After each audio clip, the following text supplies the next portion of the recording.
Thiêng liêng khoảnh khắc giao thừa, chào đón năm mới cũng vừa bước sang. Kính chúc mọi người bình an, đón một năm mới 2025. Thật nhiều may mắn ghé thăm, thuận buồm xuôi gió làm ăn gặp thời. Công danh sự nghiệp sáng ngời, gia đình hạnh phúc một đời vui tươi. Kính chúc tất cả mọi người thành công rực rỡ gấp 10 năm qua. Năm nay đừng nháp nữa nha, quyết tâm cố gắng xông pha hết mình, tỏa sáng trên mọi hành trình. Chúc một năm mới lung linh tuyệt vời.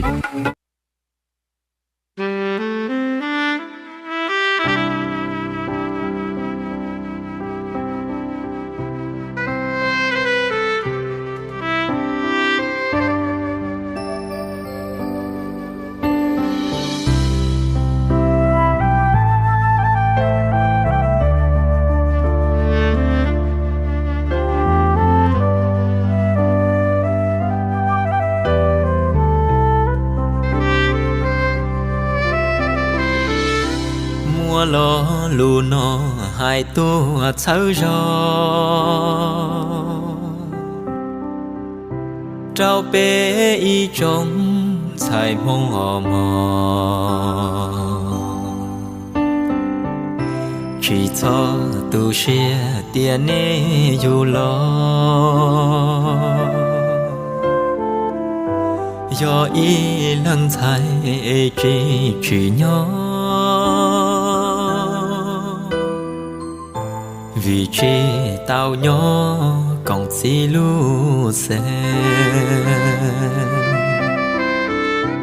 cho cả cho kì thầu mù uốn nia thiết chỉ dân mùa nê của mù ua lúa lu xanh có uốn nâng tràn đu nia chỉ nâng nu yang nu mong gió ua lu câu trong mê mùa mò gió nê họ mu ua nâng chỉ khó lúa chỉ lú chỉ tao lu chờ nhỏ nia chỉ lu chế do khó chờ tró khi trong lu to để cho cả lo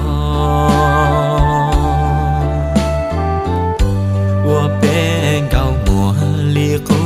nở mò y trộn gạo mùa cho tu xia mò ê thọ nhớ cho lo mê luôn đùa tia nia tia gì chẳng tổ cá đùa nang nụ chẳng ua tu đua dòng gió trong nê lu nê mù chia bùa cho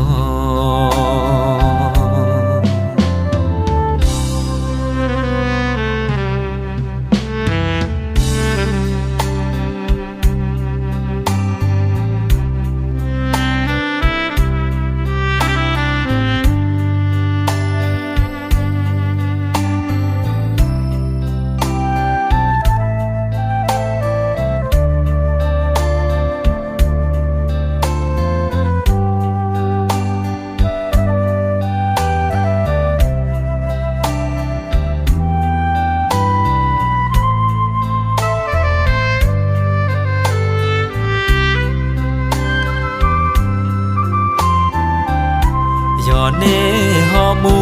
ua nâng chỉ khó lúa chỉ lú chỉ tao lu chờ nhỏ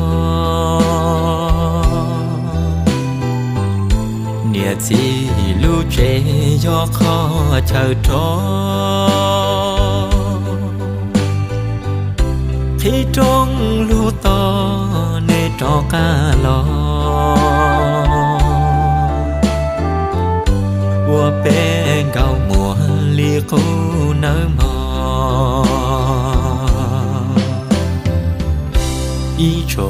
gạo mùa cho tu xia mò ê thọ nhớ cho lò mê luôn đùa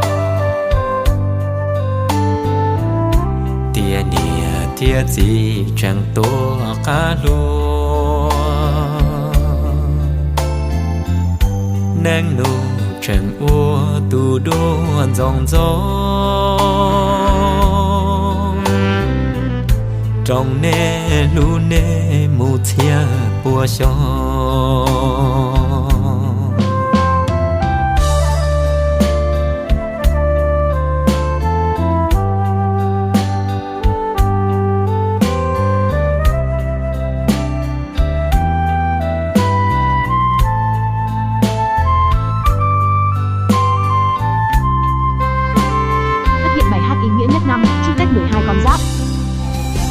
Tết đến xuân sang xin chúc tuổi gà một năm tươi sáng,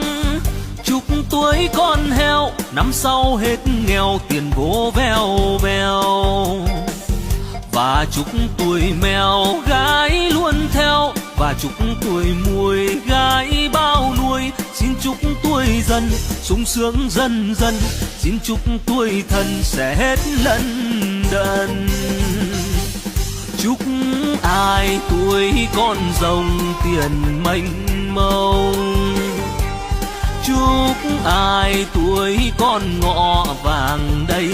kho. Còn ai tuổi chuột thông minh sáng suốt, ai tuổi con trâu giàu sáng hàng đầu. Cầu chúc tuổi tỵ đô la tí tí, tuổi tuất phất lên cả ngày sướng rền.